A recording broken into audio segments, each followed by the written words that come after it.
Boa noite, gente. Que bom estar aqui com vocês. Participar das etapas da Conep é determinante, é muito importante a gente poder estar em diálogo, poder trocar ideias. O texto que a gente vai ver daqui a pouco, ele é provocativo, faz a gente refletir muito sobre o contexto. Na política educacional é contexto, a gente lida sempre com a conjuntura. E esse texto faz a gente refletir muito criticamente sobre essa conjuntura. Há três grandes elementos que nós vamos tratar, vocês vão ver no texto, não é? Já devem ter visto, mas que a gente vai poder fazer sugestões de inclusão, de alteração, como disse a Ana, ou de supressão. E aí a gente já vai pensar a dinâmica disso. Mas eu queria observar rapidamente, em 5 minutos, só para a gente, né? Porque o nosso tempo também não é tão longo. Eu diria nós vamos observar três elementos que são centrais, e não são centrais só no nosso texto, são centrais na política educacional, pelo menos da última década e meia. O primeiro tem a ver com a constituição do Sistema Nacional Articulado de Ensino. Vocês devem lembrar, alguns pelo menos, né, pelo menos os mais velhinhos como eu, vão lembrar que esse é um debate de 2 décadas, mais ou menos. Quer dizer, o debate no Sistema Nacional de Ensino é um debate muito antigo, mas a ideia de pensar isso articuladamente, constituído a partir de uma organização de planejamento, que é o Plano Nacional de Educação, é algo que remonta aí 2 décadas, um pouco mais, na virada dos anos 90 para os anos 2000. E aí a gente talvez tenha encontrado a grande dificuldade nessas 2 décadas. A gente não conseguiu ainda, e não sei se será possível também, observando até as experiências de outros países, construir um modelo, ou melhor, tomar um modelo e apresentar num documento referência como esse um modelo de Sistema Nacional de Ensino, articulado de ensino.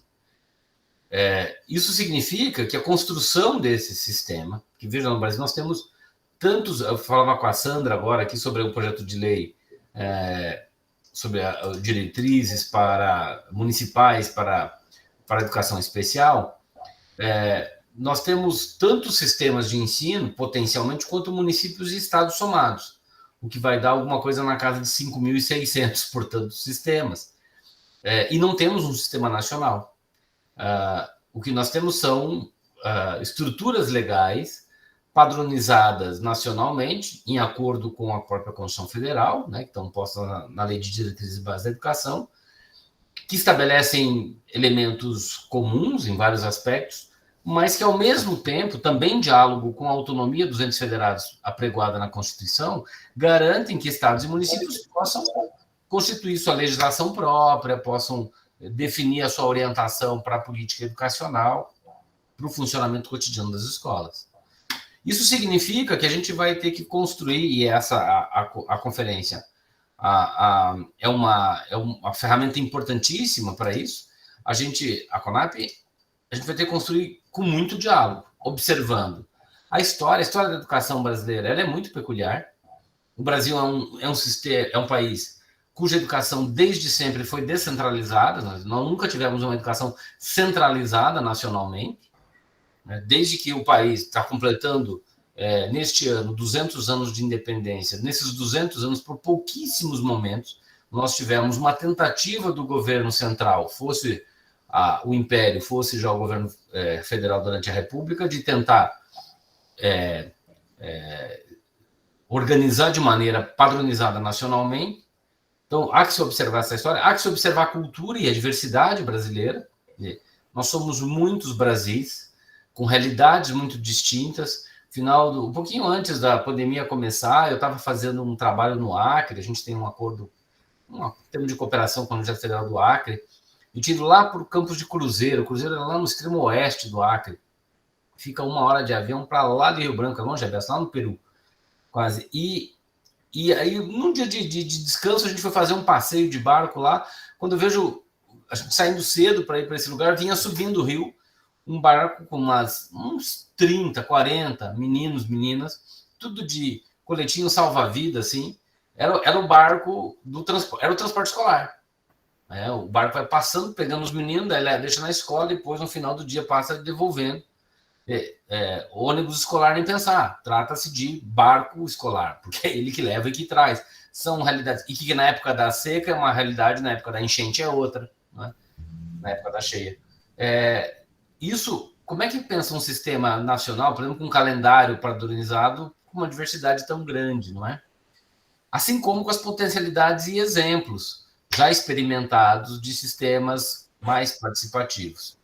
Nós vínhamos avançando bem, gente, nessa discussão, até o golpe de 2016. O golpe de 16, de fato, provoca uma fratura. E aí eu vou chegar rapidamente no segundo ponto, que é a questão do Plano Nacional de Educação. Não foi só o golpe de 2016, mas ele materializa, e a partir dali, de maneira muito objetiva, um descompromisso do governo federal e de muitos governos estaduais e municipais na sequência, não só com o debate do Sistema Nacional Articulado de Ensino, como com o próprio Plano Nacional de Educação. O nosso texto aqui, vocês viram, ainda vamos ler daqui a pouco, ele mostra o quanto o Plano Nacional vem sendo secundarizado, esquecido e abandonado. Recentemente, a presidente do Conselho, a Maria Helena Castro, inclusive, disse numa live, eu até estava presente nessa live, no debate, ela dizia que o Plano Nacional de Educação foi um equívoco. Né? Ele cumpriu um papel histórico. Lá, ela fala como se isso fosse há 100 anos atrás, e foi há 8, em 2014. Agora não, temos que ir adiante. O próprio Plano Nacional de Educação estabelece marcas, processos de como ele próprio pode ser alterado, para ser melhorado ao longo do tempo, não é? O monitoramento dele já tinha exatamente essa função. E aquela discussão que vínhamos construindo por um sistema nacional, isso se deu articuladamente com a construção do Plano Nacional de Educação, com as CONAEs, com a primeira CONAE lá em 2009 e 10.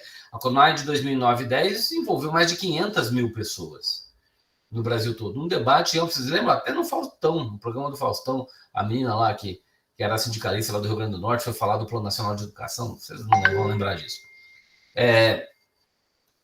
Tanto que o Plano Nacional de Educação foi um dos únicos projetos de lei de maior envergadura que foi aprovado por unanimidade no Congresso Nacional.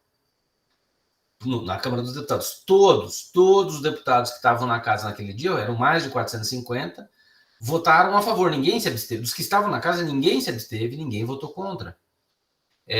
Portanto, isso mostra o grau, como ele encerra muitas virtudes, e eu diria que as virtudes estão nas metas, estão nas estratégias, mas estão especialmente na forma como ele foi construído. Esta conferência que nós estamos participando, ela espelha esse movimento de algumas décadas, que remonta lá nos anos 90 ainda, né, nos CONEDs, nos congressos de educação, quando a gente, numa forma muito dialogada, só que naquele momento sem o Estado, como agora de novo sem o Estado. Né? O Plano Nacional de Educação não, ele foi construído nas CONAEs junto, sociedade civil e Estado juntos, né? Capitaneados pelo governo federal. Isso tudo, para finalizar, essa ideia de um sistema nacional articulado, construído pelo Plano Nacional de Educação e junto ao Plano Nacional de Educação, com vistas a quê? Como diz o nosso texto, está na frase final, nas palavras finais do título do nosso eixo aqui, com vistas ao direito à educação. Nós não queremos construir um sistema nacional articulado de ensino, nós não lutamos por um plano nacional de educação pela coisa em si, senão que para lutar pela ampliação do direito à educação. Nós vivemos um tempo de cassação de direitos. Não é um tempo de não reconhecimento de direitos. Não é um tempo de não priorização de direitos. Não, é um tempo de cassação de direitos, de retirada de direitos. Direitos que nunca nos foram dados. Nós sempre arrancamos. Nós sempre lutamos e conquistamos. Este país definiu, lá na emenda constitucional em 2009, por exemplo, que ia ampliar a obrigatoriedade, com vistas a ampliar o direito à educação, para os 4 aos 17 anos de idade. Isso não foi dado, não é uma ideia de governante. Isto foi conquista da sociedade brasileira, depois de muita luta.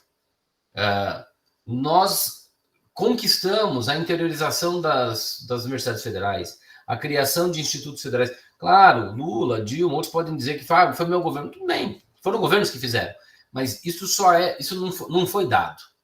Ah, um governante bonzinho, de boas ideias, não, isso foi arrancado, foi conquistado.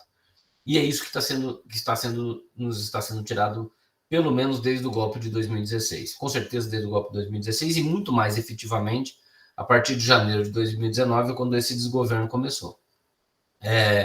Então, a nossa luta, e nós vamos passar já o texto, é focado na construção de um Sistema Nacional Articulado de Ensino, na luta pela manutenção do Plano Nacional de Educação, na implementação dos planos estaduais e municipais, porque aí eles são ferramentas fundamentais e necessárias para a garantia do direito à educação para todos, conforme as nossas necessidades, conforme as nossas peculiaridades, conforme as nossas diversidades e sempre com qualidade.